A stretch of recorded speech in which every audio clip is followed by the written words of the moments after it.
201 ஏன், எதற்கு, எப்படி என்ற கேள்விகள் எந்த பருவத்தில் ஏற்படுகிறது? குழவி பருவம். 202 ஒரு குழந்தை தன் தாயை எத்தனை மாதங்களுக்கு பின்னர் அடையாளம் கண்டு சிரிக்கும்? 3, 4 மாதங்கள்.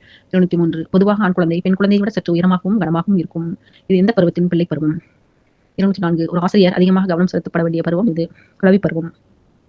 205 உளப்பாகுப்பாய்வு கோட்பாட்டை வெளியிட்டவர் பிராய்ட். 206 பார்வைத்திறன் கற்றல் வளர்த்திருத்தல் போன்றவற்றில் உளவியல் சோதனைகள் மூலம் அளவிட்டவர் கெட்டில். 207 புள்ளியியல் அடிப்படையில் தனிநபர் வேறுபாடுகளை அளவிட்டவர் சர் பிரான்சிஸ் கால்டன்.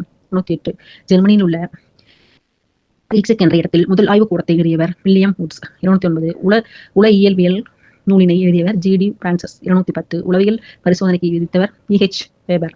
211 வளமளிக்கும் திட்டம் யாருக்காக அறிமுகப்பட்டது? கற்றலின் பின்தங்கிய சிறுவர்களுக்காக. 212 வலியூட்டல் என்பது ஒரு தூண்டுகோல்.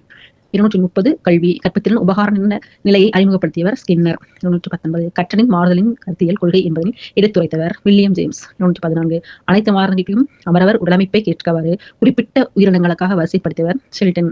215 நடத்தை சிகிச்சையின் வேர்களை ஊன்றி இருப்பது இயல்பு உணர்வு கற்றல் கருதுகோள். 216 அறிவுரை பகர்தல் வகைகளின் எவ்வகை அறிவுரை பகர்தலின் அறிவுரை வழங்குபவர் மிக முக்கியமாக பங்கு வசிக்கிறார்? சாதாரண அறிவுரை பகர்தல். 217 கோகிலாரின் கூற்றுப்படி கல்வி என்பது தொடர்ச்சியான நடைமுறை.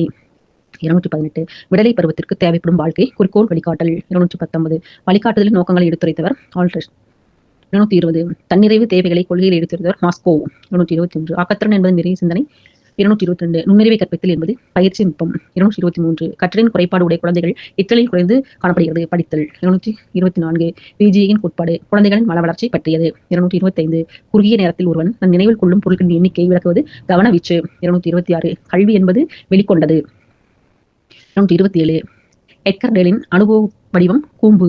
228 ஒரு தனிநபரின் முழுமையான நடத்தை தானே ஆளுமை என்று கூறியவர் ஆல்பர்ட். 229 பரிசோதனை முறைக்கு உட்படாத அடிப்படை கொள்கை எதிர்மறை கொள்கை. 230 வரிசை முறைப்படி உள்ள எண்களின் பெருக்கல் முறையை மேம்படுத்தியவர் பிரஷர். 231 உள் மதிப்பீட்டு முறைக்கு பொருத்தமில்லாதது பரிசோதனை அட்டவணை.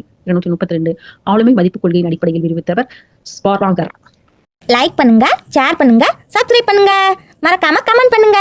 தேங்க்யூ.